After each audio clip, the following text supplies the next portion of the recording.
Les doy la más cordial bienvenida a este espacio en donde podremos compartir algunos de los conocimientos sobre lo que se está haciendo actualmente en lo relacionado al diagnóstico de la infección por VIH. En esta oportunidad, a mí se me fue asignada hablarles un poquito sobre las pruebas para el tamizaje diagnóstico de la infección por VIH. ¿Qué es lo que vamos a cubrir el día de hoy? Las pruebas disponibles para el tamizaje diagnóstico de VIH, los métodos de diagnóstico que tenemos actualmente para VIH, el algoritmo y cómo vamos a aplicar las pruebas disponibles que tenemos de VIH y algunas conclusiones y recomendaciones a la hora de poner en práctica los conocimientos adquiridos.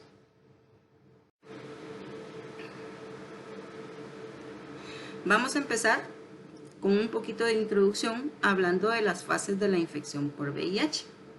Como nosotros sabemos, la infección por VIH tiene tres fases. El periodo de ventana, digamos, que es el primer periodo, ¿verdad?, que está acá. El segundo periodo es cuando ya es seropositividad o se le llama latencia asintomática de la infección. Y la fase sintomática, que es cuando ya el paciente está en la fase final de la infección, cuando ya tiene lo que llamamos SIDA o síndrome de inmunodeficiencia adquirida. Generalmente esta fase dura 2 años, la final, pero si se dan cuenta, la primera fase, que es esta, dura de 0 a 12 semanas. La segunda es el promedio de 8 a 10 años, ¿verdad? O sea que hablamos de una infección por VIH que si no hay ninguna intervención, más o menos dura de 10 a 12 años, ¿verdad? Entonces, sabiendo esto, nosotros vamos a ver que en el periodo de ventana todavía no hay producción de anticuerpos. En la fase de latencia sintomática ya hay anticuerpos de la infección. Y en la tercera fase hay o no puede haber. Vamos a ver más adelante por qué se puede dar esto. Para hablar de pruebas de laboratorio, vamos a hablar que hay métodos directos y métodos indirectos. Los métodos directos evidencian la presencia de antígenos en la muestra. ¿A qué se refiere al decir antígenos? Busca componentes propios del virus, ¿sí? Y los métodos indirectos evidencian la presencia de anticuerpos en la muestra. Estos son los anticuerpos que el organismo genera en presencia a algo extraño en nuestro organismo, que en este caso hablamos del virus. Estos generalmente son los métodos más utilizados, son los que detectan anticuerpos. Y ahí también le podemos llamar métodos combinados. ¿Cuál es la diferencia? La diferencia es que estos pueden detectar anticuerpos y o antígeno del virus propiamente. O sea, nos puede detectar por separado una banda de anticuerpos y en otra antígeno, o nos detecta la combinación de los dos. Nos puede decir que hay anticuerpos y hay antígeno, pero no nos lo separa, solo nos dice que hay reactividad, pero nosotros tenemos que concluir al final con la aplicación de otros métodos qué es lo que estamos detectando. Cada uno de los métodos que podemos o que tenemos disponibles. Por ejemplo, en la primera fase nosotros vemos aquí como característica que es la carga viral la que está alta, ¿verdad? Y después entra en una meseta que se mantiene un poquito más estable. Sin embargo, si yo quiero hacer, por ejemplo, un ELISA o una detección de antígeno P24 o anticuerpos propiamente, ustedes van a ver que en la fase de eclipse, que es la que está en la parte inicial de la historia natural del VIH, no se puede detectar, sino que lo único que vamos a detectar en este caso es la carga viral, ¿verdad? O digamos un ADN proviral, por ejemplo, porque es lo que detecta directamente un componente del virus. Sin embargo, en la fase 3, 4 y 5 se dan cuenta que ya hay anticuerpos contra el VIH, ¿verdad? Entonces, aquí ya podemos aplicar nuestro método de diagnóstico detectando solo anticuerpos, que si bien sabemos la fase de latencia clínica, como vimos en la diapositiva anterior, es la que más dura. Entonces en la etapa 5 generalmente vamos a encontrar todos los componentes que nosotros necesitamos para poder hacer un diagnóstico. Ahora, los tipos de pruebas según su aplicación. Pruebas de tamizaje, generalmente le llamamos así a la primera prueba que se realiza a los pacientes. Esta debe tener dos características.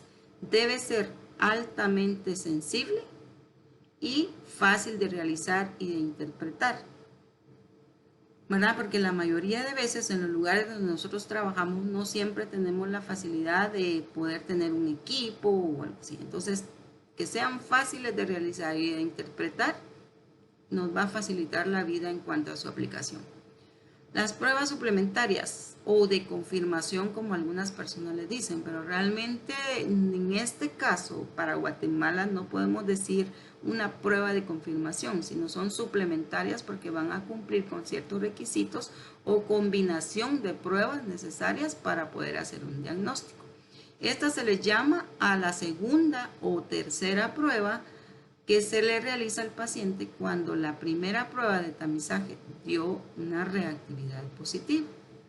Y las pruebas de apoyo diagnóstico son pruebas que se utilizan cuando hay una discordancia, digamos, entre la primera prueba de tamizaje que yo realizo y la suplementaria, que sería la segunda que yo realizo.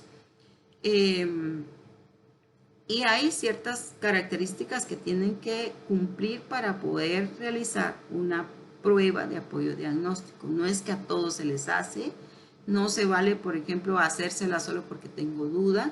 No, tiene que haber discordancia entre las dos primeras pruebas o el paciente tiene que tener alguna situación especial que no permita establecer o concluir un diagnóstico solo con pruebas de anticuerpos.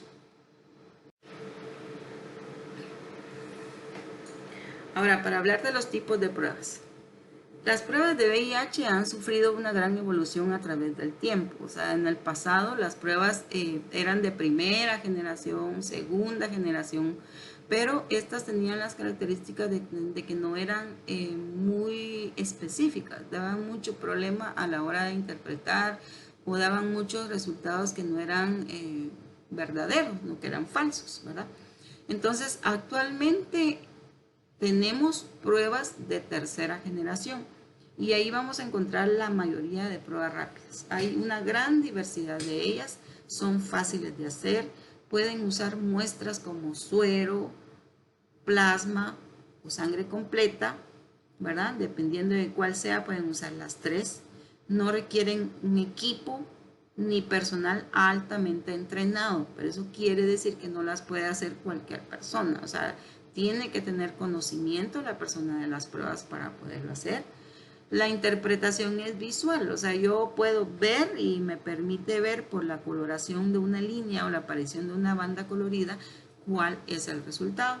Generalmente los resultados pueden salir entre 5 y 30 minutos. Y la característica de estas es que cualquier resultado reactivo que yo tenga, no puedo dar un resultado solo con eso. Requiero hacer otras pruebas suplementarias, como hablamos, o de confirmación. Estas tienen la característica de que son muy sensibles. ¿Qué quiere decir eso? Que a cualquier cosita que que tenga la leve posibilidad de ser positivo, lo va a reportar como positivo.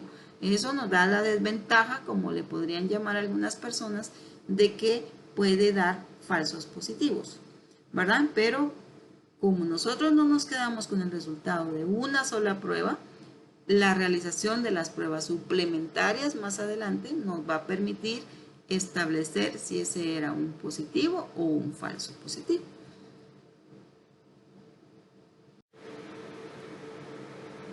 Ahora, dentro de los tipos de pruebas también podemos encontrar las pruebas de cuarta generación. Estas pruebas tienen la característica, como ya les mencioné antes, que son los métodos combinados, digámoslo así, son los que detectan, nos permiten detectar anticuerpos, ¿verdad? Y nos pueden detectar también el antígeno de la muestra. Digamos, esta detecta, por ejemplo, anticuerpos, solo tiene un área de reacción donde está el control que todas las pruebas traen para poder validar el procedimiento, y tienen otra ventana donde sale el resultado del paciente. Esas son las de tercera generación. Las de cuarta generación van a tener dos ventanas, una ventana del anticuerpo y una ventana del antígeno. Entonces nos permiten detectar presencia de anticuerpo y presencia de antígeno, ¿verdad? Que tienen una ventaja, se podría decir así, porque no son de utilidad para detectar la infección más tempranamente.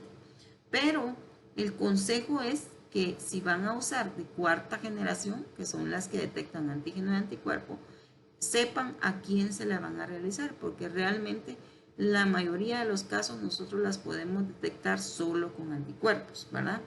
Esto se le podrían realizar a pacientes que son parejas serodiscordantes, o sea que hay un integrante de la pareja es positivo y el otro no, o alguien que tuvo una exposición personal o accidental con alguien que tenga infección por VIH. También existen otras pruebas, digamos que estas se llaman pruebas ASANTE.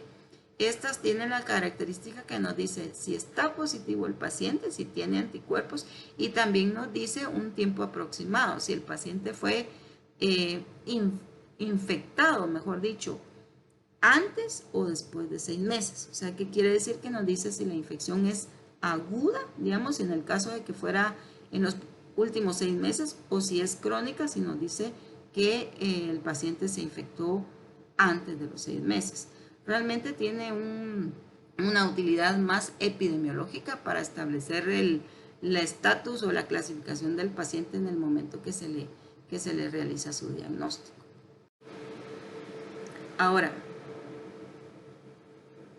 cuando hablamos de las pruebas suplementarias o de confirmación, estas son las pruebas, como ya dijimos, que se utilizan como segunda o tercera prueba cuando la primera prueba de tamizaje da reactividad positiva. Estas tienen que tener la característica de que deben de ser altamente específicas. ¿Por qué? Porque yo ya tengo una prueba que por su alta sensibilidad me está diciendo que existe la posibilidad de que haya un resultado positivo. Entonces yo necesito en este momento determinar si lo que me detectó la primera prueba es realmente VIH o es una positividad por otras razones, ¿verdad? Puede ser una prueba rápida o puede ser un ensayo inmunoenzimático o Western blot, como en algunos lugares todavía lo tienen. Realmente en la actualidad ya ninguno de los lugares que tamizan VIH lo tienen como metido dentro del algoritmo. Es más, la OPS lo sacó por lo poco práctico, porque no siempre nos da a resolver dudas, ¿verdad? Entonces, con las pruebas rápidas o con ensayos inmunoenzimáticos podemos muy bien establecer un diagnóstico. Hay también, aquí entrarían las pruebas automatizadas, que son plataformas, diferentes plataformas que hay disponibles, que nos dan la facilidad de poder montar varias muestras. Son ensayos inmunoenzimáticos o pueden ser por detección de alguna señal como electroquimiluminiscencia. La cosa es que deben de ser utilizadas como una segunda o tercera prueba luego de que la primera nos da reactivo. Ahora, cuando hablamos de las pruebas de apoyo diagnóstico, vamos a hablar de las pruebas moleculares. Estas son pruebas que detectan el virus, como ya les había mencionado, o parte de él. La sensibilidad de estas pruebas y especificidad se relaciona con el tiempo de haber adquirido la infección. Entre más tarde, digamos que yo me infecto hoy, entre más tiempo pase después de que me infecte, van a ser más sensibles y específicas. Entre menos tiempo tengan, van a ser menos sensibles y específicas. Entonces tenemos que tener o estar bien orientados a quién se las vamos a hacer y cuándo, para que la utilidad de ellas pues nos resulte para ayudar a la resolución de un caso que tengamos. Estas tienen una alta especificidad y sensibilidad, y entre ellas podemos mencionar las siguientes: ADN proviral, y carga viral. El ADN proviral es una prueba que detecta un antígeno o una parte del virus, pero que no solo nos dice si es positivo o negativo. O sea, es decir, es una prueba que es cualitativa, ¿sí? En cambio, la carga viral es una prueba cuantitativa, porque nos dice si está presente el virus y qué cantidad de virus tengo yo en esa muestra que estoy analizando, ¿verdad? Entonces, estas dos nos permiten ver la presencia directa del virus mejor dicho, la presencia del virus y la cantidad de virus que hay presente en la muestra. En la utilidad de las pruebas moleculares, pues vamos a hablar de que su utilización es imprescindible para el diagnóstico de VIH. ¿En qué casos? En niños que son recién nacidos, hijos de madres seropositivas, y en pacientes con patrones serológicos atípicos. ¿Por qué en los niños que son nacidos de madres seropositivas? Porque nosotros sabemos que los anticuerpos de la madre, cuando sean seropositivas, pasan automáticamente al bebé por vía transplacentaria. Entonces, si nosotros le hacemos una prueba de anticuerpos a un niño que es hijo de una madre seropositiva, pues vamos a encontrar que va a dar reactiva su prueba, y eso no va a significar que tenga la infección por VIH. Entonces, para esos casos no son de utilidad las pruebas moleculares, porque estas no van a detectar anticuerpos, sino van a buscar directamente el virus o un componente de ellos. El segundo caso sería en pacientes con patrones serológicos atípicos, es decir, pacientes con patologías que interfieren en técnicas serológicas. O sea, cualquier paciente que tenga algunas enfermedades inmunológicas, por ejemplo, lupus eritematoso, que tengan un problema maligno, algún tumor, artritis reumatoidea, poliomielitis, y hablaríamos de muchas enfermedades más que pueden interferir y dar resultados falsos positivos o falsos negativos con las pruebas de anticuerpos. Entonces, cuando nosotros tenemos conocimiento de un caso en esta situación, vamos a pedir una prueba de apoyo diagnóstico que nos va a detectar directamente el virus. O en pacientes también con infecciones recientes, es decir, puede tener una infección que acaba de ser, digámoslo así, en una prima infección, la que nos va a servir de apoyo diagnóstico, o como apoyo diagnóstico, mejor dicho, son estas pruebas, ¿verdad? Las moleculares. Ahora, cuando hablábamos de los niños, les traje una fotita porque a veces es más fácil entender la situación que puede pasar con los hijos que son hijos de madres VIH positivo. Aquí yo tengo dos madres, una madre que tiene la crucita, significa el virus, y los circulitos son anticuerpos. Entonces tengo dos madres en iguales condiciones, una con virus y anticuerpos, otra con virus y anticuerpos, y tengo en la parte de abajo un bebé que va a nacer, digamos, de esta paciente, y otro bebé que va a nacer de esta paciente. Entonces, si se dan cuenta, este bebé tiene anticuerpos y este bebé tiene anticuerpos y virus. Pero si yo le hago una prueba de anticuerpos a este bebé, va a dar reactivo. Y si la hago a este, va a dar reactivo también, ¿verdad? Entonces, en este caso, nosotros podemos ver que el bebé tiene anticuerpos y tiene el virus. Entonces, si yo le hago una prueba de anticuerpos, lo más probable es que este paciente sí tenga la infección por VIH. Pero si yo le hago una prueba de anticuerpos a este, va a salir positivo porque tiene los anticuerpos de la madre. Sin embargo, el virus no se puede visualizar en él, o sea que no está infectado por VIH. Pero la prueba solo nos dice eso, que está reactivo, pero no nos dice qué es lo que está detectando. Por eso es que es importante, o en este caso sí es imprescindible, la utilización de pruebas moleculares para ver si realmente tiene o no. Ahora, las pruebas no son perfectas. Cual sea que sea la prueba que vayamos a utilizar, nos pueden dar resultados falsos, ya sea negativos o positivos.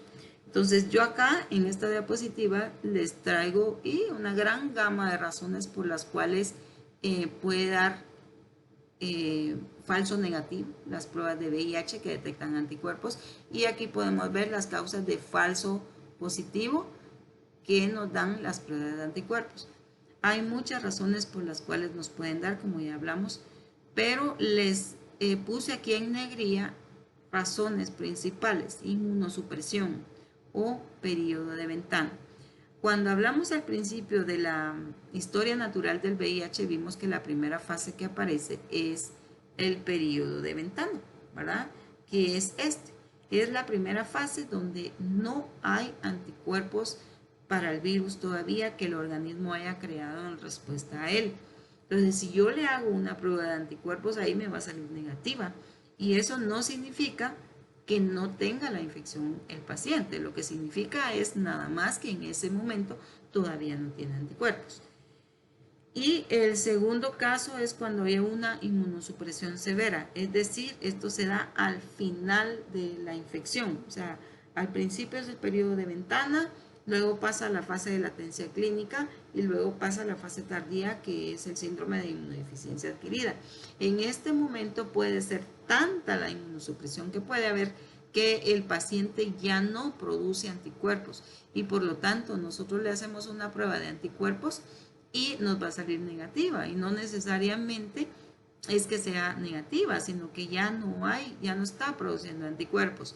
La ventaja con esta fase de inmunosupresión es que en la fase tardía ya hay otros mecanismos por los cuales se puede sospechar más fehacientemente de un diagnóstico de VIH, ya sea por la presencia de infecciones que se aprovechan del estado inmunológico y que aparecen acá, ¿verdad? Entonces ya podemos ver el deterioro en el paciente. Ya no es como el periodo de ventana, digamos que el paciente está bien, está fuerte, no se le mira ningún signo de la infección. Y tal vez hay muchas más causas, pero por ejemplo aquí vale la pena mencionar que cualquier paciente que tenga neoplasias de cualquier índole puede darnos resultados falsos negativos. Por eso es importante a la hora de tener yo mi solicitud de VIH, idealmente saber por qué se le está pidiendo la prueba de VIH. Esto es en cuanto a los falsos negativos. Ahora, los falsos positivos. Hay razones para que dé falsos positivos, podemos tener relacionadas con el suero y relacionadas con presencia de otras enfermedades, como lo venimos hablando. Relacionadas con el suero generalmente es por errores, ¿verdad? Generalmente de identificación. Confundimos un suero, le pusimos otro nombre y el otro nombre corresponde a alguien que tiene un estatus serológico de VIH diferente. Por contaminación, se supone que las muestras entre más tiempo tienen se contaminan, digamos, o el aspecto lipídico o turbio de los sueros nos puede dar un poquito de problema a la hora de interpretar el resultado. La temperatura de almacenamiento. Generalmente no se recomienda que las muestras se almacenen más de 24 horas a temperatura ambiente. Si va a pasar más de ese tiempo, se aconseja que sea 72 horas a temperatura de refrigeración máxima. Y si va a ser más de 72 horas, mejor tener un poquito más frío, ¿verdad? Menos 20 grados centígrados. Y ahí nos duran bastante tiempo más, pero por mucho tiempo nosotros no podemos tener las muestras almacenadas a temperatura ambiente. La otra razón de falsos positivos puede ser, como ya hablamos, al igual que los falsos negativos, presencia de otras enfermedades como enfermedad reumatoidea, poliomielitis, lupus, multitransfundidos, cuando han sido trasplantados, cuando son pacientes multíparas, o sea, pacientes que han tenido muchos embarazos, nos pueden dar un resultado falso positivo, ¿verdad? O sea que ni una prueba es perfecta, ¿verdad? Todas tienen sus ventajas y sus desventajas, sus fortalezas y sus debilidades. Ahora se preguntarán ustedes, ¿qué hago yo? O sea, ya sé que hay muchas pruebas, que hay de diferentes marcas, que son sensibles, que son específicas, que hay directas, que hay indirectas, pero ¿cómo hago yo? ¿Cuál de todas esas pruebas escojo? ¿O cómo las organizo para realmente establecer un diagnóstico de un paciente de forma ordenada? ¿Verdad? Porque hay pruebas de todas las marcas, de todos los precios. Yo puedo escoger la más barata, qué requisitos hay. Entonces vamos a hablar ahorita de los requisitos o cómo vamos a hacer para poder establecer un protocolo ordenado para poder hacer el diagnóstico. Bueno, sabemos nosotros que para hacer un diagnóstico de casos de VIH positivo en Guatemala nos requieren 2 pruebas de tamizaje con diferentes resultados, con 2 pruebas de tamizaje diferentes con resultados iguales. Puede ser una prueba rápida más un ELISA más una prueba rápida, un ELISA y otro ELISA de diferente marca, o pueden ser 2 pruebas rápidas, ¿verdad? La característica aquí es que la primera que se usa, la primera prueba tiene que ser más sensible y la segunda tiene que ser más específica que la primera, ¿verdad? Para tener la seguridad de que las estoy aplicando bien. También hablamos que las pruebas, digamos, tienen que tener requisitos que son ideales o recomendadas para la aplicación de pruebas y poder hacer un diagnóstico de VIH. Uno es que sean reconocidas y validadas internacional y localmente, ¿verdad? Entre ellos significa que yo tengo que conocer su desempeño. ¿Y a qué me refiero con el desempeño? Pues a la sensibilidad y especificidad en nuestra población.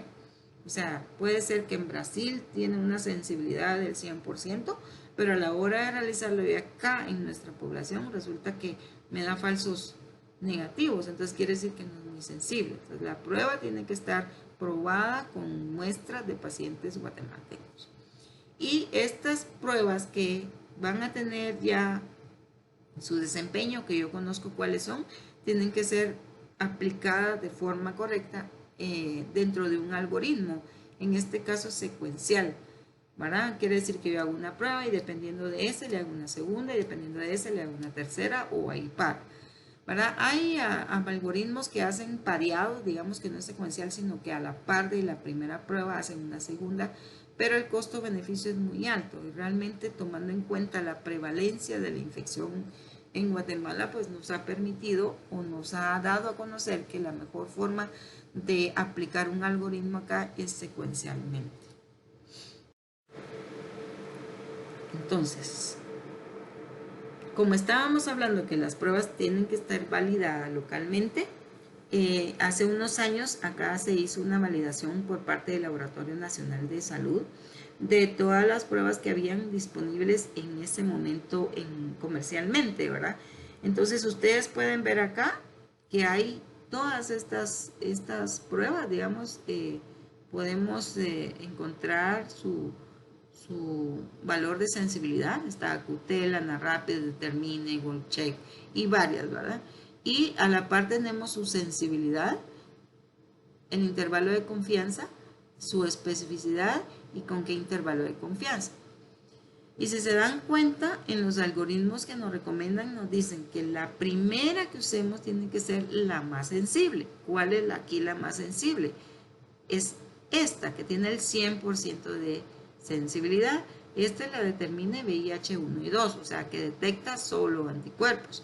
También está la Determine VIH combo, o sea que detecta antígeno y detecta anticuerpo.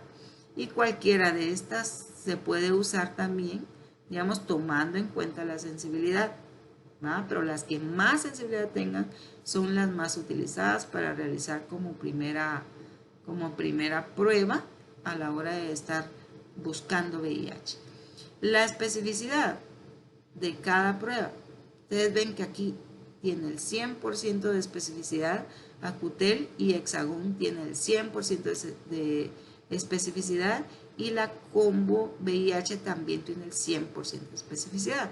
O sea, ¿qué quiere decir? Que yo puedo usar estas pruebas que tienen las demás porcentajes de especificidad, serían las recomendadas para hacer como segunda prueba. Estas, las más altas, serían como primera prueba y estas, las más específicas, serían como segunda prueba, porque acá queremos confirmar o queremos estar seguros de que lo que nos detectó la primera prueba es realmente cierto, ¿verdad? Luego de conocer cuál es mi sensibilidad, mi especificidad, conocer mis pruebas, dónde las consigo, los precios, entonces yo tengo que armar mi propio algoritmo, ¿sí? Y la recomendación, digamos, a nivel nacional para la aplicación de un algoritmo es esta, como prueba de primera línea, que acá le hacemos a todos los pacientes en la prueba de tamizaje y es la que se debe caracterizar por tener la mayor sensibilidad de todas las que vimos que estaban validadas. Si esta da negativo, o sea, ahí termina, o sea, como es muy sensible, no van a haber falsos negativos, ¿verdad? Entonces me da no reactivo y yo confío 100% en su resultado. Pero si a diferencia de dar no reactivo, esta me da resultado reactivo, no puedo dar un resultado solo con una prueba. Tengo que seguir con una segunda prueba, que es la prueba de segunda línea. Que acá tiene que ser una segunda prueba de diferente marca, pero que tiene que ser más específica que la primera. O sea, la primera tiene que ser altamente sensible y la segunda tiene que ser altamente específica. Y ustedes ya vieron cuáles son las recomendaciones para ello. Por lo tanto, si yo tengo el resultado de la prueba de tamizaje que me dio reactivo, ¿verdad? Acá. Y tengo la segunda prueba que me da también resultado reactivo, entonces el resultado es positivo. Yo acá estoy cumpliendo con dos resultados iguales con pruebas diferentes, ¿verdad? Pero si a diferencia de las prueba esta que me da reactiva, la segunda me da no reactiva, yo tengo una discordancia entre el resultado de la primera y de la segunda. Entonces, ¿qué me corresponde hacer? Generalmente todos los lugares que hacen tamizaje para VIH no todos tienen cómo realizar una tercera prueba. Entonces la recomendación es realizarle un ELISA que pueden hacer refiriéndolo a un lugar que tengan asignado para referir las muestras positivas o un lugar donde ustedes sepan que le pueden hacer el ELISA. Entonces puede ser un ELISA o puede ser un EIA, pero tiene que ser una prueba diferente de las que ya hicimos. Entonces con eso salimos de la discordancia que tenemos. Esta finalmente es la que decide, digamos, si esta sale no reactiva, digamos con la primera, con la segunda que por ejemplo pudo haber salido no reactiva, yo ya acumulo dos pruebas no reactivas, digamos, o si la sale reactiva, digamos como tal, la tercera prueba que se le hace con la primera, yo cumplo con los resultados reactivos y por lo tanto estoy dando o aplicando adecuadamente un algoritmo. Por supuesto que estos algoritmos son basados en la prevalencia de país. Hay prevalencias de VIH en diferentes poblaciones como personal en riesgo, como ser HSH o embarazadas o población general. La prevalencia va a variar entre cada una de estas poblaciones. Entre más alta sea la prevalencia de VIH que haya en un país o en un lugar donde yo voy a aplicar las pruebas, menos pruebas se necesitan para confirmar un diagnóstico, ¿verdad? Entre más baja sea la prevalencia que tenemos en un país o en una población de VIH, más pruebas tenemos que realizar. No podemos dar un resultado con solo una prueba, ¿verdad? Tenemos que hacer 2 o hasta 3 o a veces pedir apoyo diagnóstico dependiendo cuál sea el caso.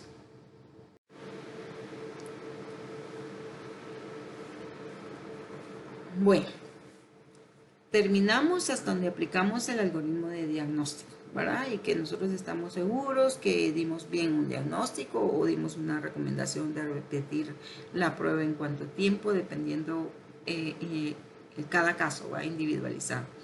Ahora hay ciertas consideraciones especiales que debemos hacer a la hora de hablar del diagnóstico de VIH. Por ejemplo, hablamos que en niños que son menores de 18 meses o hasta que, digamos, estos eliminen los anticuerpos de la madre, todas las pruebas de anticuerpos dan resultado positivo o reactivo.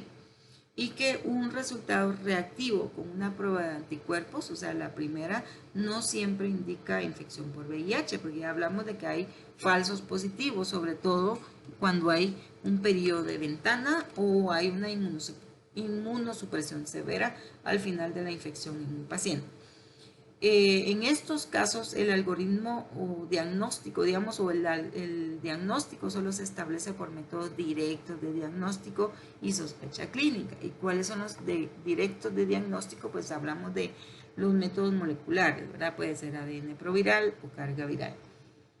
Y no necesariamente va a ser solo una, tienen que ser un periodo de por lo menos unas 3 y con sospecha clínica y la evaluación del pediatra que puede uno decir que realmente el pacientito no está infectado por VIH. Y esto de aplicar las pruebas moleculares no sustituye la prueba de anticuerpos. Nosotros tenemos que hacer prueba de anticuerpos hasta demostrar la eliminación de los anticuerpos de la madre en un caso solo sea traspaso de anticuerpos de la madre o que llega a la edad de los 18 meses y que sigue siendo positivo el bebé. Se le tienen que hacer las pruebas de anticuerpos. Entonces pueden haber criterios a quienes se las hacen a los 6 meses, empiezan, se las hacen a los 6, a los 9, a los 12 o hasta el momento que eliminen los anticuerpos, ¿verdad? En el caso del algoritmo nacional, debe ser aplicado de forma individualizada y no generalizada. Ya vimos que por la diferencia de poblaciones podemos tener que algunas veces este algoritmo no va a funcionar. Tenemos que individualizar cada caso, ¿verdad? En la mayoría de casos y que los pacientes están en fase de latencia clínica, el algoritmo que nosotros hemos presentado o el que nos han dado como recomendado de que lo apliquemos, sí nos funciona bien. Entonces, para hablar de conclusiones, pues ya sabemos, una prueba rápida reactiva no constituye un diagnóstico definitivo. Un resultado negativo no indica que no tenga VIH en una persona.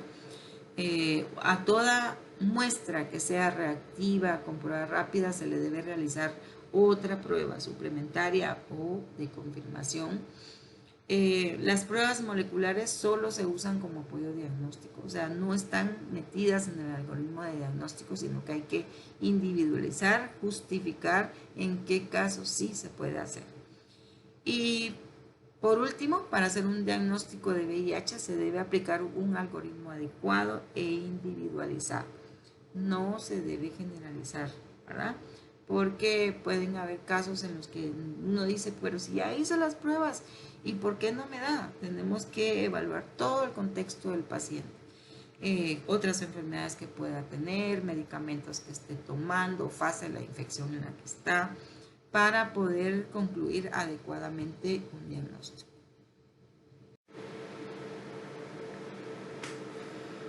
Bueno, y mi participación pues ha concluido. Yo espero haberles dejado algo o dejarles un poquito más claro de cómo pueden aplicar su algoritmo diagnóstico, qué pruebas pueden usar, en qué momentos se deben usar, cuáles son las fortalezas y debilidades que puedan presentar alguna de estas pruebas. Lo importante acá es saber, tener conocimiento de qué pruebas hay en el mercado, cuáles voy a yo aplicar y qué características tienen que tener estas pruebas para poderlas interpretar correctamente dentro de un algoritmo de diagnóstico adecuado, secuencial y controlado en base a las condiciones de mi laboratorio, ¿sí? Muchas gracias por su atención.